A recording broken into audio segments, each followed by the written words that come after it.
This is Truth TOK. We are truth-oriented knights out for the promotion of meaningful discussions to foster democracy. At Truth TOK, we believe the force of argument supersedes the argument of force.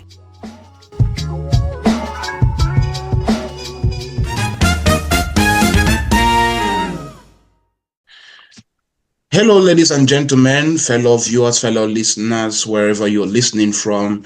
Happy New Year, happy 2025 to you all. This is your favorite show, Truth Talk, and this is your destination for meaningful discussions to foster democracy. 2024 has been a quite challenging year. It's been a roller coaster of a year, but we all have made it into 2025, and we are making it into 2025 with the same things that, or a continuation of what happened in 2024. So it's more of a continuation, and we are going to be picking up from where we ended last year. And last year we had the debate where we talked of the case of Paul Biya at the ICC, brought to the ICC by Dr. David Masinga, and we also had a debate on the two options as a means to resolving the crisis, separation or federation, and we had various takes. We are still going to be looking at these talking points, and we're going to as well be looking at some public statement by public figures. Sir Kwakwa, welcome to you, and happy 2025. Are you having any New Year resolutions to change your stance on the issues we've been having? Are you pulling towards our side, or are you going towards Ngabo's side? Are you having some concessions this 2025? Well, like I always look at the facts on ground before I. Basically, my stance goes with the situation on ground. I cannot just say if I will change or if I will remain the same. And it's not like I'm against, but literally we observe and we give our reactions to based on the situations we are experiencing. So, well, yes, I think I will probably 90% be against the two of you and another person that comes my way, because I think that is the way forward. And well, you cannot be against me because I'm simply the moderator, and I'm simply seeing how to moderate things. And though I have some solid stance as well, but I try as much as possible to moderate. We'll see how this statement ages, if you age well.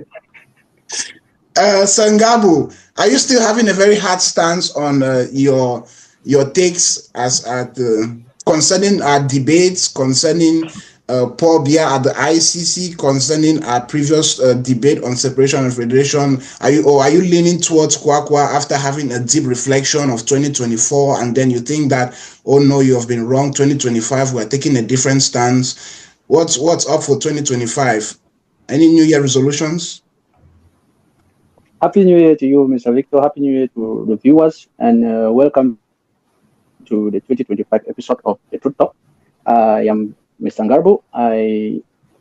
Like my comrade just said, we are actually examining and looking at the things on ground and speaking based on facts and not our general feeling.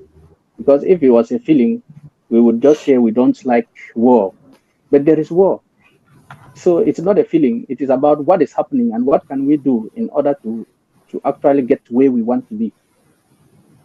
Okay, that's telling me that you're still taking a very hard stance on your opinions. So Dumbo, welcome to you. This is the first session we are having you on the show, and we are going to be talking a whole lot. You have been in the background, you have been watching things, and today you're present here with us, and we want to acknowledge your presence and thank you for joining us. 2024, we talked a whole lot on the crisis. This is 2025. We are still talking. At what point are we going to stop talking about these issues? Should we stop talking about these issues? What has been your take on these talking points, these debates, and how do you see these debates sailing us out of what we are experiencing. Thank you again, Tim King. Thank you so much for this opportunity. Are you getting me? Yes, sir. 5 on 5. Okay. Good evening to all our viewers and listeners. I want to first of all applaud the fact that youths and adults of this age group are actually looking into this, because I was discussing recently with fellow youth like myself, and we are so surprised that we waste our times fighting a lot of battles on social media that has nothing to do with our well-being, and those well-beings actually are being affected by the decrees that are being signed every day in our country, and we only find ourselves falling victim because we don't read, and we only find ourselves falling victims because sometimes we read and all we can do is shout and we take no action against those things. So watching you taking action and the team here taking action to speak out has been something that is rare. Because I remember when you shared this project with me, you were very categorical that our age group don't talk about these things. Our age group don't research on these things. We always talk on a ESA. And I'm happy that a group like this, we are doing more than just a ESA, but looking into documents, reading them ourselves, interpreting them ourselves, not waiting for an adult to read it and interpret us and give us their impression, but we read it and be able to analyze by ourselves. So looking at the topics you have been handling for the past year, I will say that I'm really quite impressed. I know the debates always get so heated up and it's like people are hitting tables, but it only shows the love for the nation that we are in. It only shows the love that we have for our country, our countrymen, our motherland. And that's why people speak with so much passion. So I know Kwakwa and Ngabu always speak with so much passion. And sometimes you feel like, okay, you put the two of them in one room, there'll be a fight. But it's about passion, man. When you love something, you give it your all. You fight, you speak, the passion is amazing. So I want to applaud you all for the work being done. And to answer your question, whether it's time to stop talking, feel our voices. Step up the volume. The volume was dying down. Are you getting me now? Yeah. Are you getting it now? Yes. Okay. So to answer your question that was talking about, should we continue talking or should we continue venting out or should we just stay silent? I think the person that stays silent, the person that is contented with what is going on around them, is the person that might not be contented but have accepted what is going on around them and feels like they've given up and nothing can change. But in a situation like this, I think till our voices get to a point where they are higher than the sound of the gun, we are not going to keep silent. I will not say that Truth Talks should keep silent. They should keep talking till their voices are heard louder than the sound of the gun, because that's the only way that we'll get what we want. We need to keep talking, keep pasting till it gets to where they will say, okay, how can we shut those people? Let's give them what they are suggesting, or let's give them what they want, or let's restore peace to these regions that we have in Cameroon. Oh, let's give them sardine, like Ngabo said last session. We are going to explore that and see where we're going. But last session, we were talking about the situation of or the case brought to the ICC by Dr. David Masinga. And following a series of interviews he has given, one can see that this case is not as simple as a lot of people might look at it to be. Mainstream media is not picking up on this case, like giving it the attention that it deserves. We had him. He's granted an interview to Mimi Mefo. That's a very renowned news outlet. Though it was Mimi Mefo herself, not Mimi Mefo Info, she granted him an interview, and he explained this case he filed against President Paul Biya at the ICC, and he later on granted another interview to the Ambazonian Governing Council press secretary, and he further elaborated. And then, as at a few days ago, he granted another interview to the Ambazonian broadcasting station, the ABS, and explained further and then answered questions from viewers about this case and about the steps he has taken into bringing Cameroon to book, into bringing President Paul Biya of La République du Cameroon to book, saying that he's committed war crimes, crimes against humanity, and all these crimes. He's presented a case, and by his from his statement, he says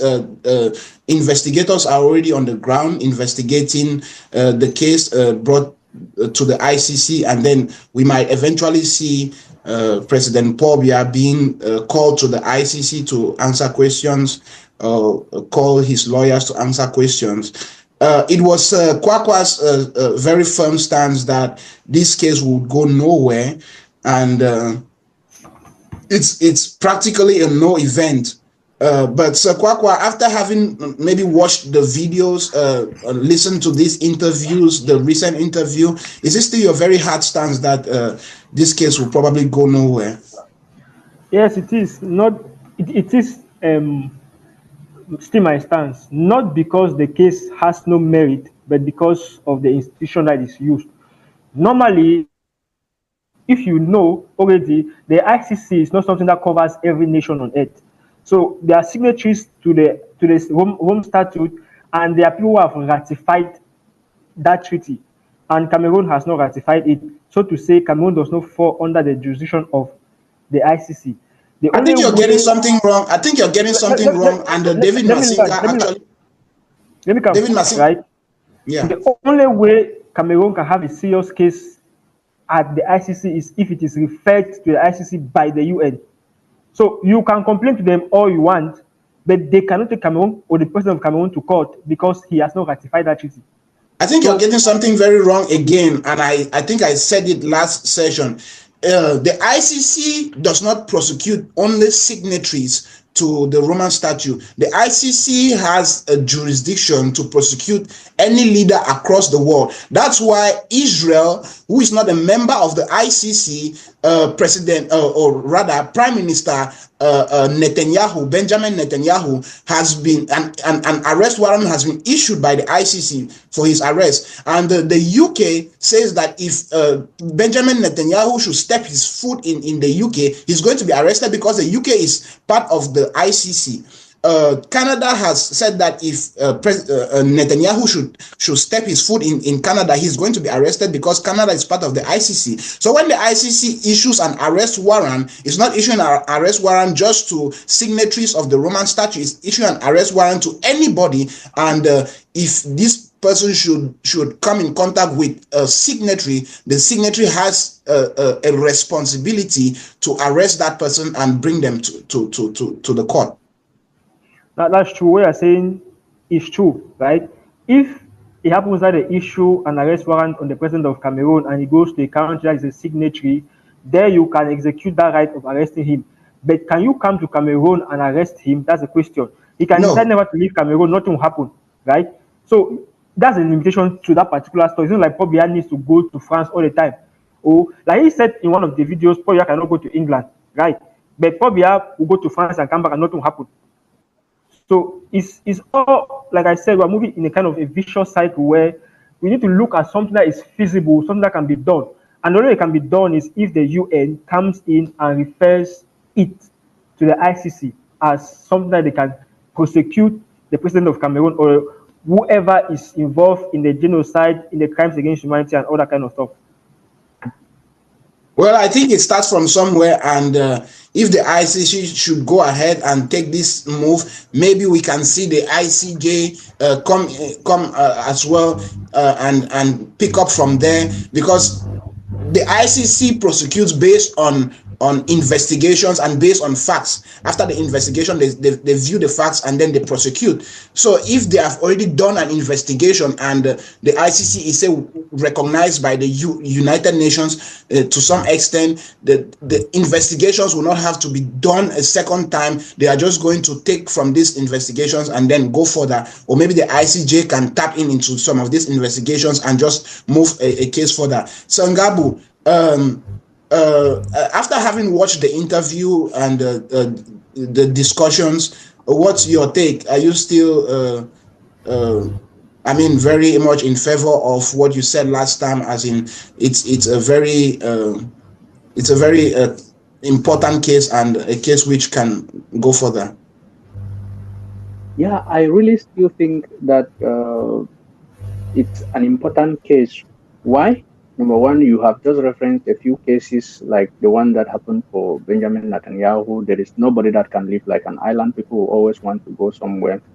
And secondly, I want to give respect to Dr. Masinga because he is a knowledgeable person to take his time and invest into something that he knows is it's a waste.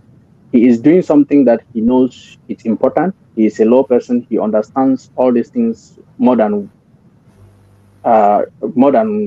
how some of us do. So he knows what he is doing. I believe in the process. I hope that something is going to come from there. And there is always a starting point to everything. And I think that this is a big step to throw light to what other organizations have failed to do or have ignored, as we can say. Yeah, and just like you were saying, Dr. David Masinga is no small man when it comes to issues like this. If you read through his profile and read through the cases he has handled and the people he has brought to book, he has taken a former French president to court, and I mean, he has filed quite a series of high-profile cases, and he has been successful in quite a number of them. And then President Trump's Susie Wales, one of the ladies President Trump will be having in his administration, is somebody he brags to have worked with a whole lot, and says that they were even working on giving a no-flight zone to President Paul Biya of La République du Cameroun over Southern Cameroons. And I mean, when you hear him speak, you get to understand that this is somebody who is knowledgeable. This is somebody who has actually done a whole lot. He's a former rebel leader, should I say leader, or he was part of a rebel group, and he brings in a lot of insights when you get to listen to him and understand how things go about. He educated the journalists who have interviewed him a whole lot, and you'll be amazed when you listen to this.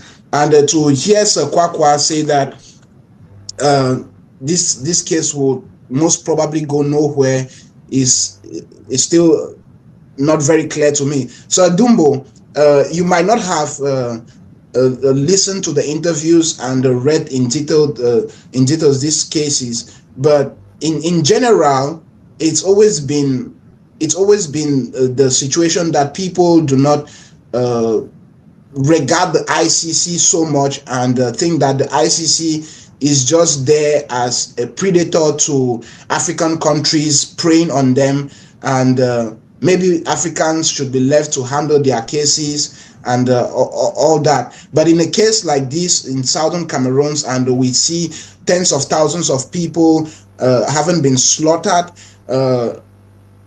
what's your take on this case in general, on this issue? Can you please take your question again? The network was disturbing. I couldn't get you well.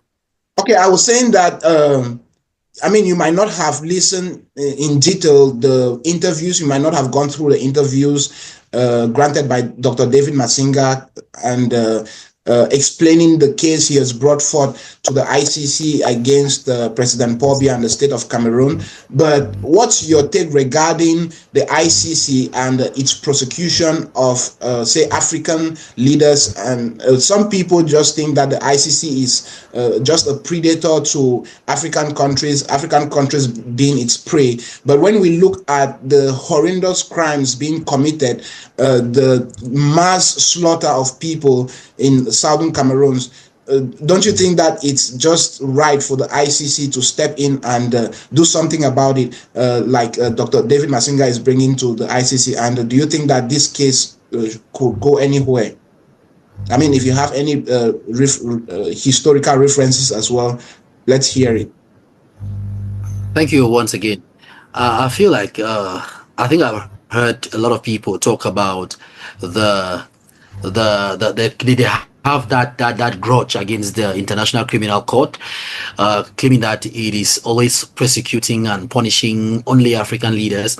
And I think most of them, they do that because if you count the number of leaders that have been prosecuted by the ICC over the years, you will see that most of them are from Africa. I don't know if it's because the other countries or the other countries in the world or other continents are always okay with their leaders, or maybe they do have other avenues or other institutions that actually go on to prosecute their leaders. Because we might be talking and saying the ICC is focused on Africa, but the question is, do Africa have an institution of that status that can also prosecute their leaders? Because we might be saying, we might be talking about the ICC and more, but you will look at Asia, you will look at Australia, you don't hear much about them complaining about their leaders, and that may be because they have institutions that are doing it for them, so they don't need to take it internationally to solve it.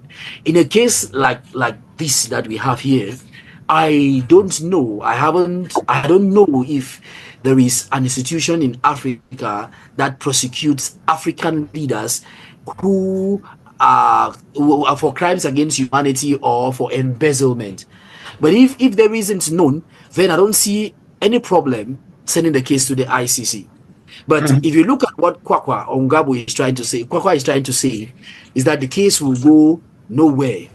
Sometimes we feel like they're taking us in circles. They're taking us in circles because when one thing wants to die, one news wants to die. When one news wants to die, they always give us something else to continue talking about.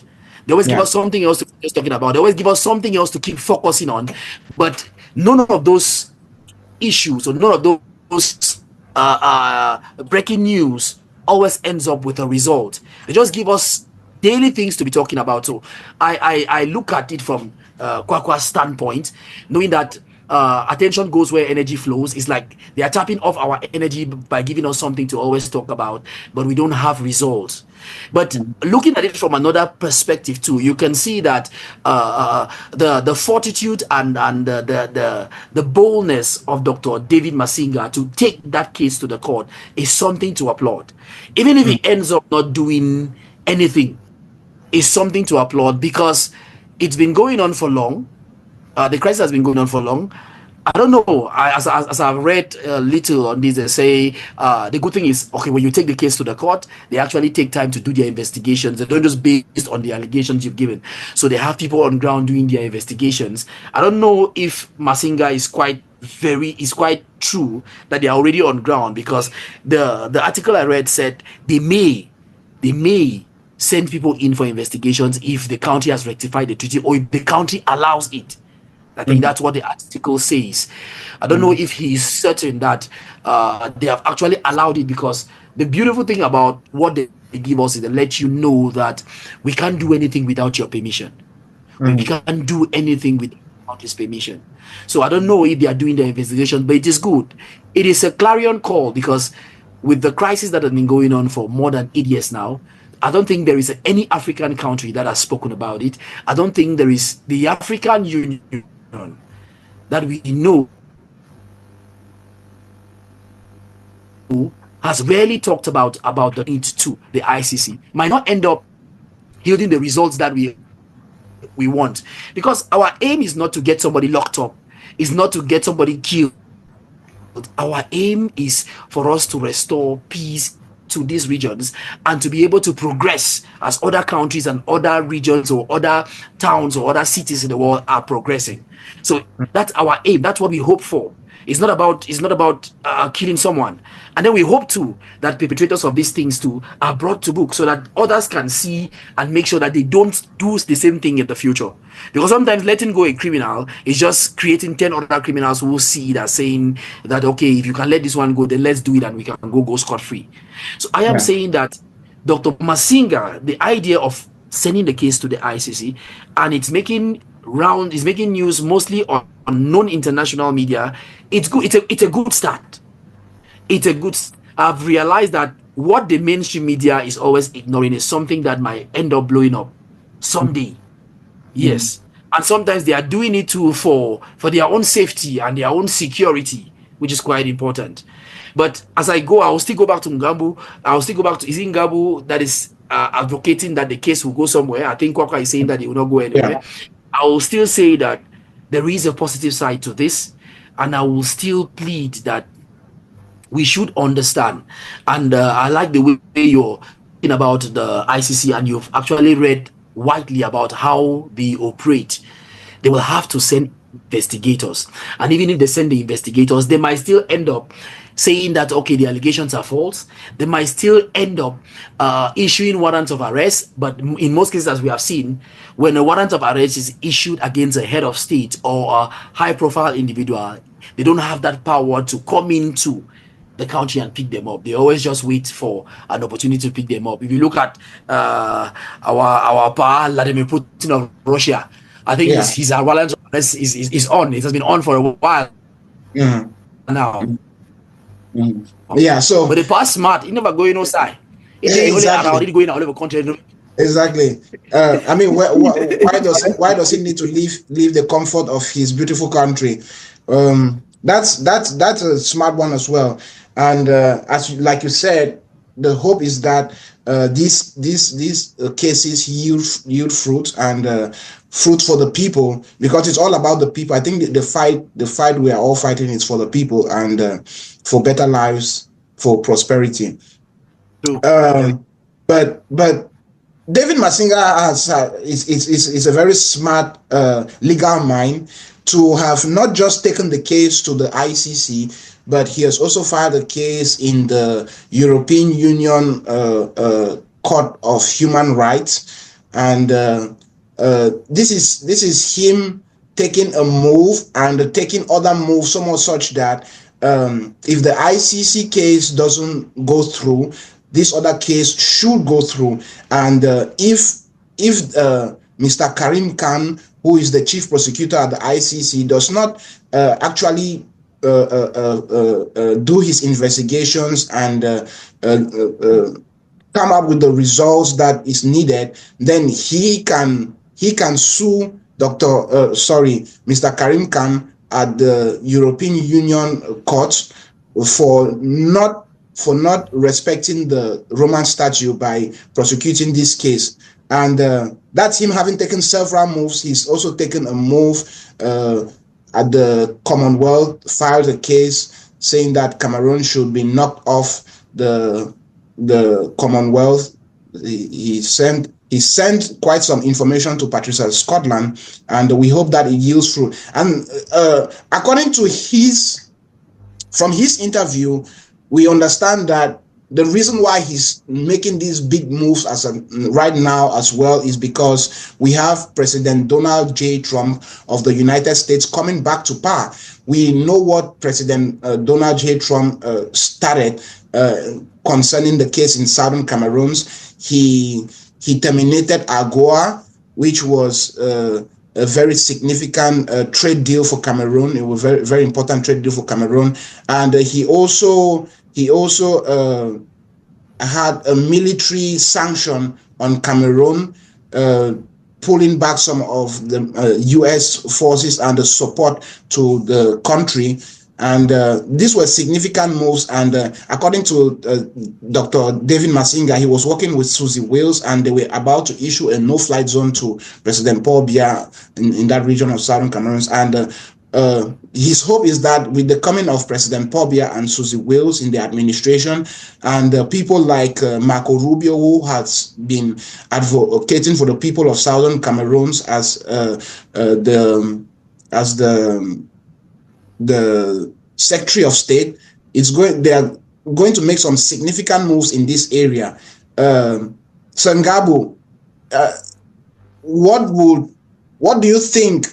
Like the other panelists have said, the ICC, this case might go nowhere, and even if it goes somewhere, Paul Biya has no reason to to leave, to go to those countries where he can be arrested. So the case would go somewhere, but eventually die.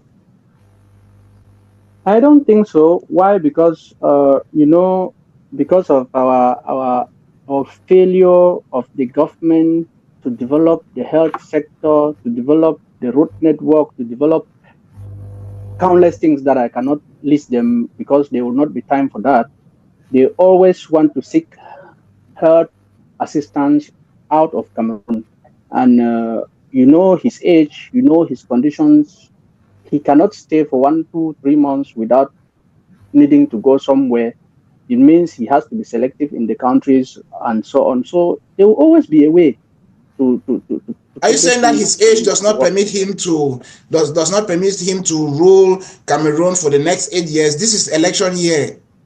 I am not the one saying it. Even you can see that. Well, I don't know if I can see that, but Sir Kwakwa, let's leave that talking point and come to the debate we had last time, and we were on the issue of separation of federation on the table as a means to resolve this crisis. So Kwakwa, you went for federation, it's 10-state federation, and we were asking the question: how different is the 10-state federation from a solid decentralization, and how is it really going to lead to the change or influence the end of the war we are experiencing, and give to us a stable nation, a blossoming nation, a growing nation, a nation with prospects? How does this really, I mean, the feasibility of this? I'm still to understand the feasibility of this. Maybe you might have gone back and reflected and seen that maybe a 10-state is not the option, or you might have polished up some things. Let me hear it. Or let us At the, hear end it. of the, at the end of the day, the only thing we have not tried in Cameroon is a 10-state system. We have tried a two-state, we have tried a unitary state, and that's all in a way. If we are here talking about it, it means all those past things have all failed, and now we are looking for a way forward. I think the federation, whether 10-state or two-state, is not coming to solve the crisis. It's coming as an end to the crisis, meaning the crisis must have ended, then we're looking for a way forward. So the way forward will be a way that doesn't bring us back to what started the crisis in the first place. And I think for me, that's my argument that a 10-state system would be the best for me, right? We can talk about a two-state, which is West Cameroon as it was in the past and East Cameroon. But then within this crisis, we have seen that even the Anglophones are not united. There's one time, if you go to Limbe, places like Limbe, life is booming in Limbe, right? Most places in Southwest, life is okay. But those who have suffered in the crisis the most are those in the Northwest. And in a way, they look at it like those in the Southwest, in some places, are a betrayal to those who are suffering in the Northwest. And I think there's a kind of division even within Anglophones. So if you talk about a two-state system within them who are divided, I don't think they can decide to be as one part of that state. Then within Cameroon itself, there are still areas of conflict that they might not have been bold like the Anglophones to stand and fight for their case, but they have grudges that they have to be taken care of. The president of Cameroon is so technical in that there's a power structure that he has divided in Cameroon where every region is in a way represented at the top rank of government. In the north, you have the Speaker of the National Assembly. In the west, you have the President of the Senate. Anglophones have the Prime Minister. Those in the east have ministers in government, and those in the south have the president, the president of the Supreme Court, and something like that. And so these areas are all divided, but then they have issues that are underlying. The way to solve, I look at the general problem for Cameroon, not just for the Anglophones. I think you can give us independence, and what is happening in South Sudan comes to Cameroon, and within us ourselves again, we start fighting. South Sudan had independence almost 10 years ago, but even in that region, there is still no peace. People cannot really say that the problems that gave them independence have been taken away. So we can ask for independence can be given, but even in that state of independence, are we sure that there will be peace? Because the end result for this whole crisis is a situation where we have peace. So for me, I think a 10-state federation should come in and we put in place the rules that we can talk about perfect federations in the world. We can adopt and see a situation. We can use America, which is one of the federations in the world that everybody talks about. We can use our neighbor here in Nigeria. They have a federal system which works for everybody. We give the central government power, and the state governments also have powers that are reserved to them. And as I've always said, we must work on the issue of separation of power and the rule of law. That's the first thing that can build a foundation of any federal system or any system of government in the world.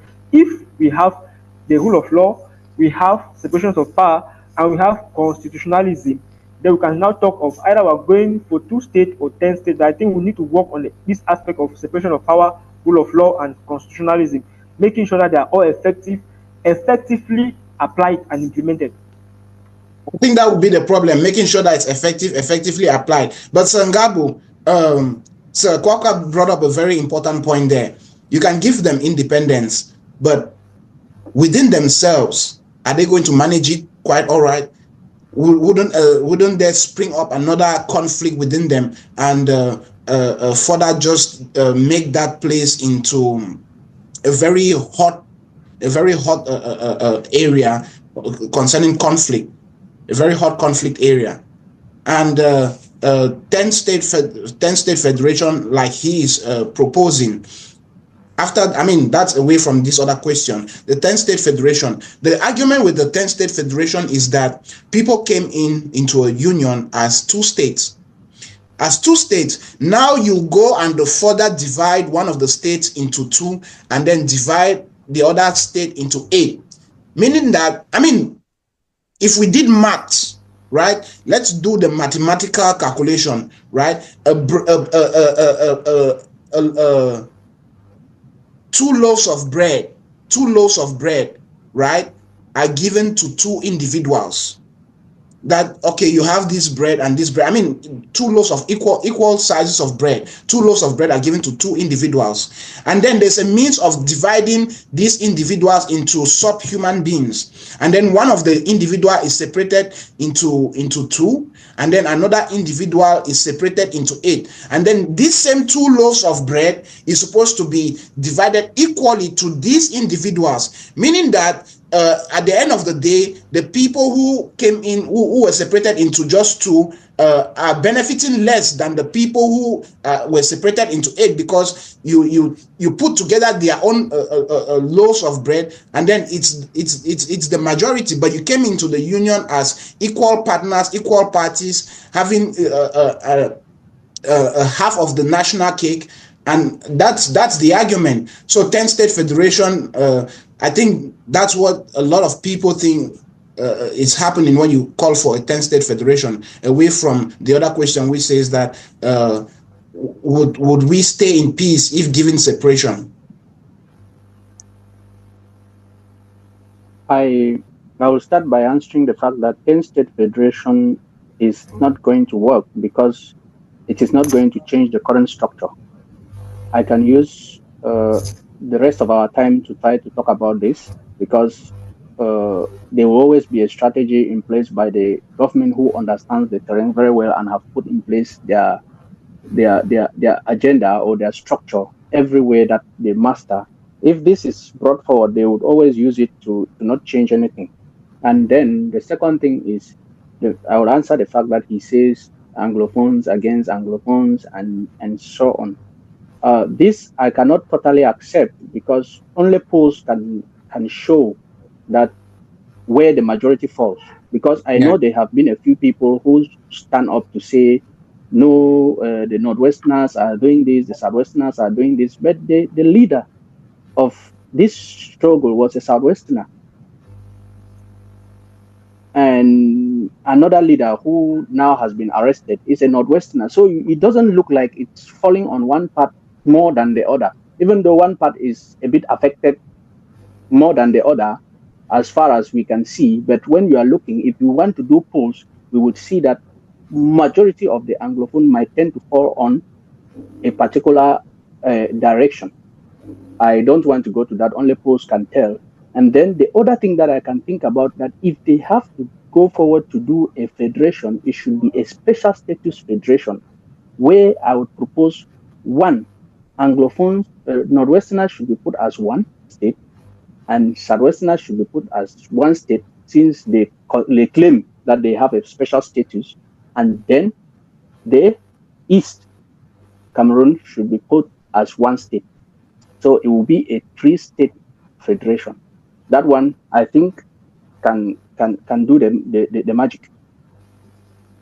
I think that would really further divide the people and cause a lot of chaos. Because when we talk about federation, we're talking about equal parties coming on the table representing these different parties. So to say, okay, now we give the Anglophones 2 states and then give the Francophone a single state, means that you are overpowering the Francophones, who in fact are the majority of the people in Cameroon. They make up 80%. Who is going to accept that? We're talking about feasibility here.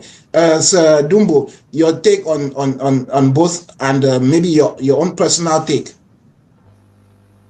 Thank you once again. I've listened keenly to Kwakwa and Dumbo, Kwakwa and Gabu, and I think is it Ngabu who talked of 10 state, or is it Kwakwa? Is it Kwakwa who talked of 10 state federation? That is very possible, but I think that that is not feasible. It's possible, but not feasible, because I think one of the reasons why we moved from a federated country to a unitary country was because of one of the reasons they gave was the cost of implementation. So if you are now moving back to a 10-state federation, then it's going to be challenging and very costly on the present government. Just look at how expensive and how taxes keep flying over the roof day in, day out. They've just implemented amazing taxes this 2024-25 in Cameroon, and it's gradually raising a lot of prices. And you know, when you touch fuel subventions have been cut down, and when you touch fuel, you've touched everything. Mobile money, everything is rising. So if a 10-state federation is created, it means that it's going to be heavy on the masses, who I think they depend solely on them to run this country, because we don't want to talk about our resources, because we don't know about how much our resources bring in the country. It's like the resource, what is like the money that is made from our resources goes to particular pockets. So the only thing they use to run the country is taxes. So they will do whatever, they will raise whatever tax to be able to run the country. And then imagine a 10-state federation.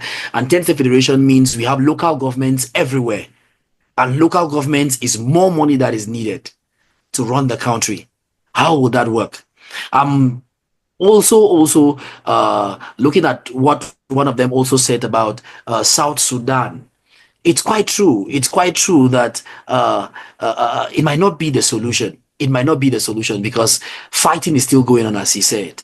And just within us, there is fighting. But the challenge is, I feel like if you're being punished by someone you know that has your best interest, in most cases, you rarely react negatively.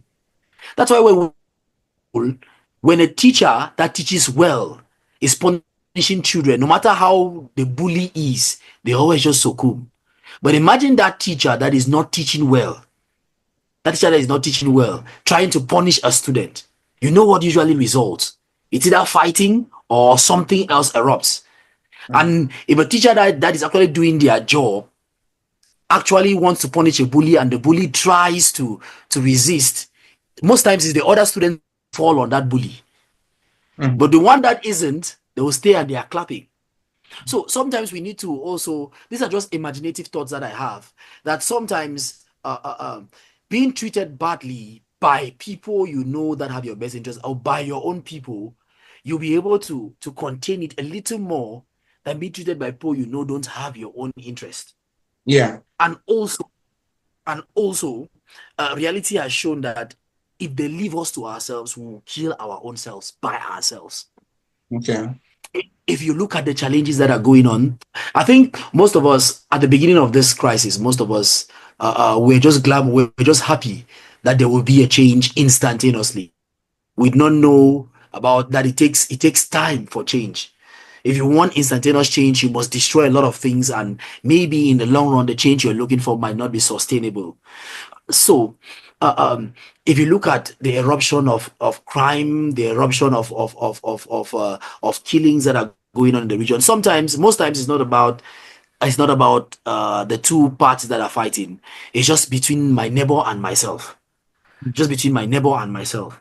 So when we talk of 10-state federation, I will go back to it. It's costly, and I think it will be challenging. When we talk of 2-state federation, if you look at it, it's quite feasible.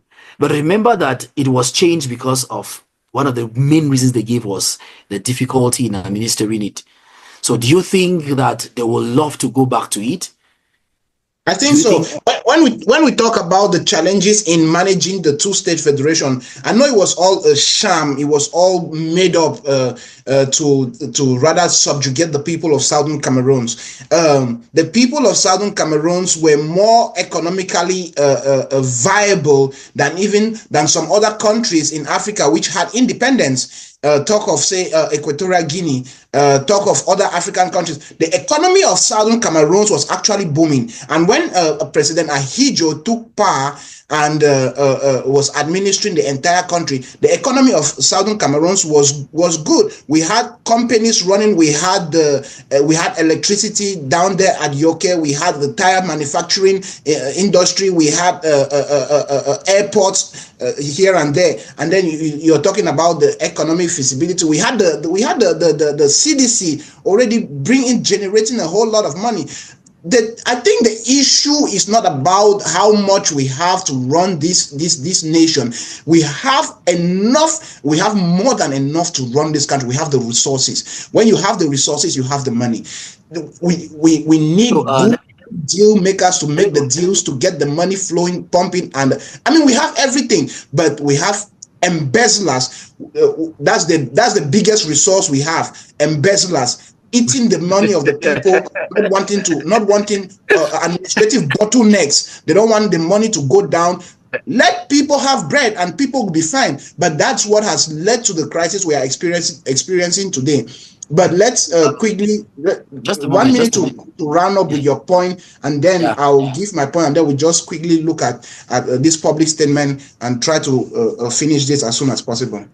All right. I just wanted to say that you're right. I'm happy you've done your research and see how it was economically booming. But we should go back to how we were connived into the union. This takes us back to 1961, because one of the reasons too that they told us gain independence by joining La République is because they said we could not administer ourselves. We were not economically viable. So the scam or the sham started with the British and the French doing their work. So we need to go back to it because we allowed that to happen. It is the same thing that Amado Ahidjo decided to still use, the same game that he decided to still use to form a unitary state. Now you're understanding, because you cannot say the French and British deceived us, and now our brothers are deceiving us, and then we still accept. That's it.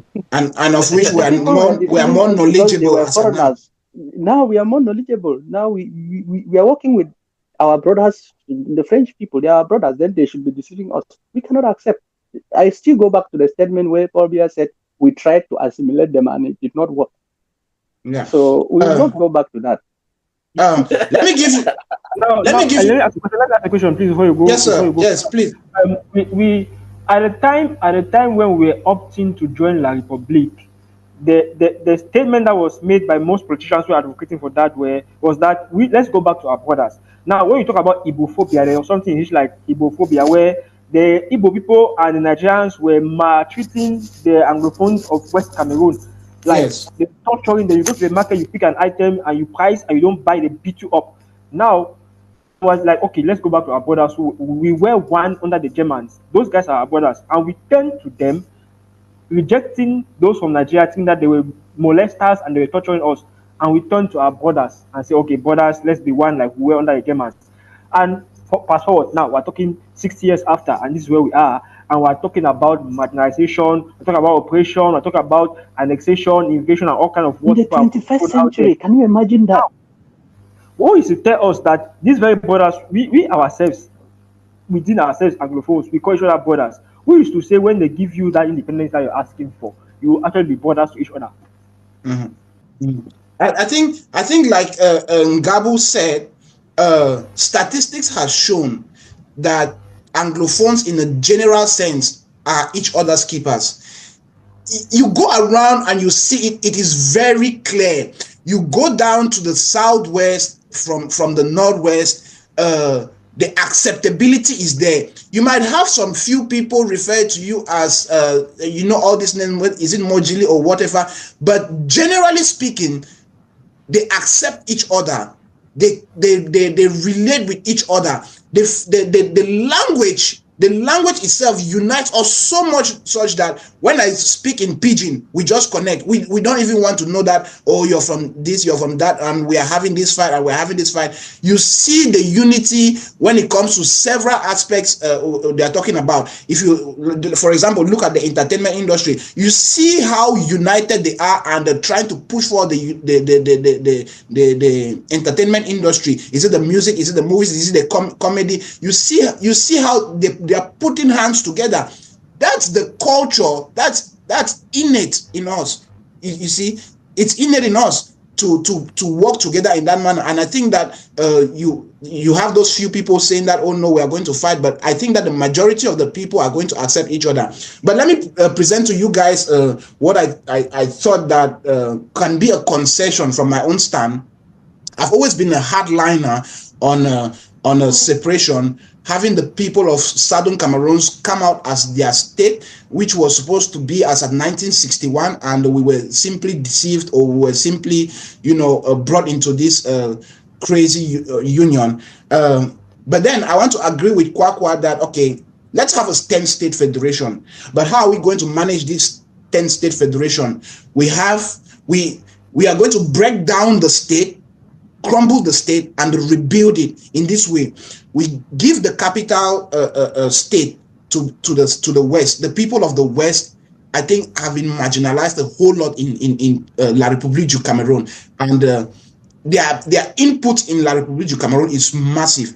Give the West the capital state. Give the South, the Southwest, the economic capital state. Give the language, we take out English and French, and we come out with a single language.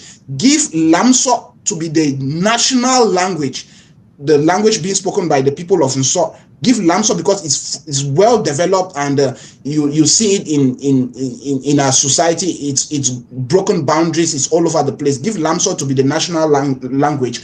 Give a timber a transforming unit to the east. Give a mechanical assembly hub to the littoral. Expand the food market in the Northwest, and expand agriculture in the Northwest, and then give the textile industry, a very big industry, a textile industry to the far north, and give an electric train from the far north to the south of the country, and within the other areas we can add some other things, but this is a sketch of what I had down. What's your take, Sir Kwakwa? Just 1 minute on each of you. Just 1 minute. I like the way you've done it. That you try to you've broken down everything, and you've reconstructed it. Like last time I mentioned the fact that something similar like that. I was going to first of all separate the capital in terms of the different arms of government.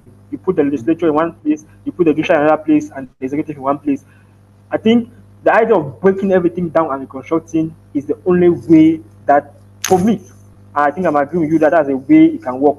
For us to go forward, what we have now has failed us in every way possible that you can think of. I think for us to go forward, we have to break everything back and rebuild from scratch. I think there was a time, I don't know if it's Nigeria, it's a country that had a crisis, and they came up with a triple R's. There was something like reconstruction, rehabilitation, and something like that. They had to start from scratch, and they rebuilt everything. And I think it's Rwanda. It's Rwanda, something like that. They have to start from scratch, and then they rebuild and make sure that they put in place institutions that will uphold the vision that they want for that country or for that state. And if it is in case it's in Rwanda, you can look at Rwanda today and you will say 50 years ago. We can talk today about is it this guy who is president of Rwanda, and you look at him and you see where he is now. You say, okay, am I confusing these two? But anyway, Rwanda has developed to a level where we can say there has been progress from the time of the crisis, and international from the time of the genocide. So, okay, Sangabu, 1 minute, and then Sir Dumbo, 1 minute on this. Yeah, I thank you for giving me the opportunity once more to finalize. I want to still say that we can do it. It's not hard. It's just to be determined to do the right things, change the mindset of the people, and move. But I always repeat, destiny is in the hands. The destiny of Anglophones is in their own hands. If they want to get to where they want to be, they have to take the destiny into their own hands. I will always repeat this until they do so. So Dumbo, what's your take on this? It's quite beautiful to look at it this way, because remember, when you go to little communities like the villages, you will see that in that community they are family. Each family is skilled in a particular field. There are families that are skilled and know that, okay, if you want good palm wine, you go to this family. If you want good carpenter, you go to this family. If you want good anything in that village, there are particular families that are skilled in it, and they have just learned to empower those families in those communities to grow. I think that is the concept that you've used to build like looking at each region, or looking at each area, and looking at what they are good at, and can help develop them so that they can supply the other part of the country. Because I think most times they always say the idea of unity is to make sure that we take resources where it's much and allocate it and help those who don't have. But if we look at it from the perspective that everybody has something to offer, then and look at ways to develop that thing that they have to offer so that they can also use it and make it valuable and be able to raise money from it, then it's a good idea from what you're saying.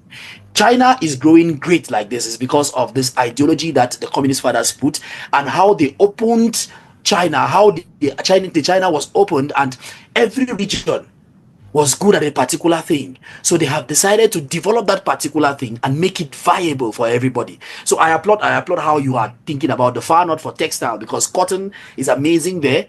And the irony is we export all of it, then we buy t-shirts that are of less quality. Meanwhile, we can produce them and sell them very cheap.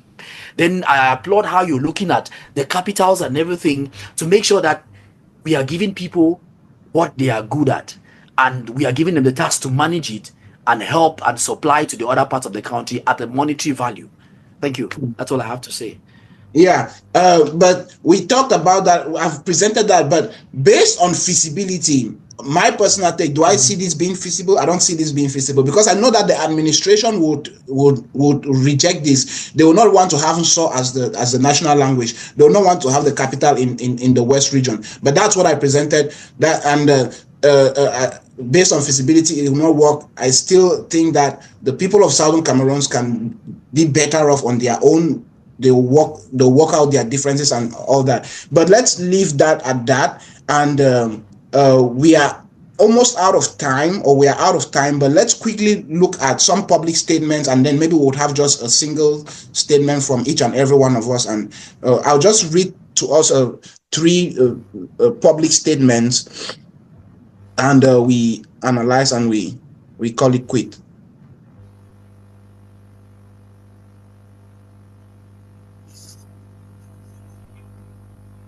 Okay, so we have the president in his end of year speech. Biya, he said it can never be. One second. It can never be overemphasized that the separatist cause championed by these purported enlightened beings is doomed to fail. Cameroon will remain one and indivisible. Such is the wish of the overwhelming majority of our compatriots. This is the very essence of the mandate given to me, and I will never fail to deliver it. Going to the next public statement, we have, he said, I am particularly sensitive to the massive support that you have continued to give me all these years. I can reassure you that my determination to serve you remains intact. That's from his end of year speech. And then we have some reactions from some bishops in Cameroon regarding this statement, this very vague statement, which suggests that he might still run again 2025. And then we have this statement from Bishop Samuel Cleda, which said that this is not realistic, dash, dash, dash. We are human beings. At some point, we leave this world. We cannot perform miracles. These are the bishops condemning President Paul Biya for suggesting that he might run again come 2025. And then we have this from Jean Baga. It says it is already the Jubilee year. It is soon the election year. So I urge the faithful to take their historical responsibility with regards to the nation, asking for them to disregard Paul Biya in the upcoming elections. And then we have this last one, which made a lot of news. He says, we are not going to suffer more than that. We have already suffered. The worst will not come. Even the devil should take power in Cameroon first, and we will see later. That was the Bishop Yauda Hogo of Yagua, and he made quite some rounds on social media, and people were like, okay, people are finally speaking out. What's your take, Sir Kwakwa, starting from you? Generally on all these public statements, first by the president of Paul Biya suggesting that he's going to run again, and is French Cameroon now rising up, and you have these religious leaders now speaking up, and what do you see to come 2025, the election? That's just crazy. Cameroon has a kind of, is what we call is the political science that gerontocracy, where you have aged men. The youngest person in terms of those in the first five of power is above 70 years old. That's not normal, right? And the first two even are above 80 years. They can barely walk. And people are talking about them continuing for another year or another 8 years or whatever, because they always come towards the end of the election and add another year. It was supposed to be last year and are postponed to this year, which doesn't even speak well for a country where you have election year and you shift based on one crazy reason. So for these leaders coming forward now and talking, I think every Cameroonian is now coming to their senses, because to me the church leaders over the years have been quiet, not doing what they're supposed to do, talking about the truth in this kind of situation. But the person from Yagua, what he said for me particularly touched me.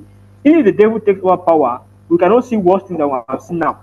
So let the devil take over power and let's see, because it comes from this statement that you say the angel you know or the devil you know is better than the angel you don't know. No, let's give us that devil that we don't know or whatever. Let's see first and then we can talk about it. Because this man has not taken us anywhere and he has no plans to take us anywhere.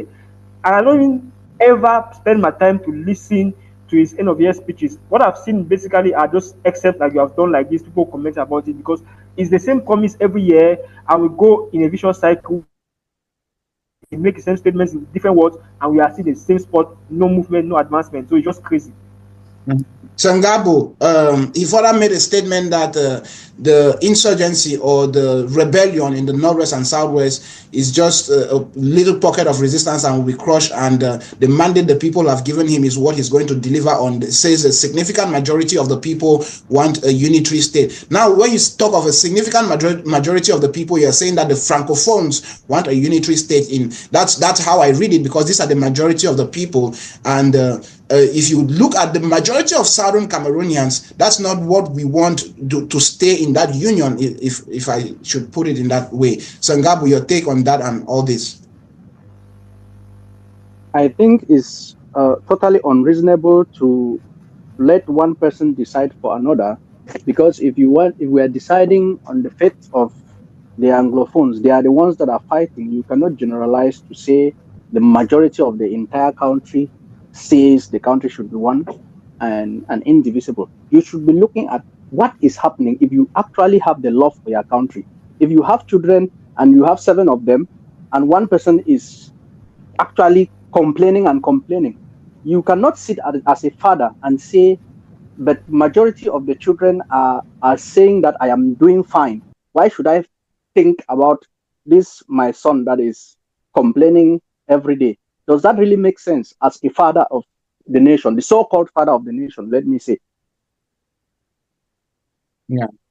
And so on the statements made by the bishops and his claim to his suggestion that he might run 2025. And earlier on, you were saying that he is half here and half in the other world. It's just totally crazy for like I said earlier before, it's totally crazy for somebody of his age to be claiming that he wants to lead the nation. So I think that the bishops and the other people coming up is just a way of throwing some light on what other people are ignoring or are failing to see. I think that that can open the eyes of people, similar to what we are trying to do, so that people can see where we are and see where we want to be, and maybe in the future things can change. But one question I've always had is, where have these bishops been? I've always criticized the church in a very stern manner. I'm Catholic, and I've always made it my talking points to condemn the Catholic Church in its complacency in this. They have been complacent enough for over how many years, and even in the depth of crisis, we see them come out strong in strong statements, in condemnations, in taking a very hard stance and saying that this must be done. The people, look, if the Catholic Church should stand with the people, nobody, no government can stand against the Catholic Church. In particular, I'm talking about the Catholic Church in particular, not to talk of bringing all the religious leaders together. So it begs the question, where have these leaders been? Some of them have always received all these gifts from the president as well, have dined with the president. They are calling the devil right now. And I mean, you've dined with the devil. But Sir Dumbo, let's have your take.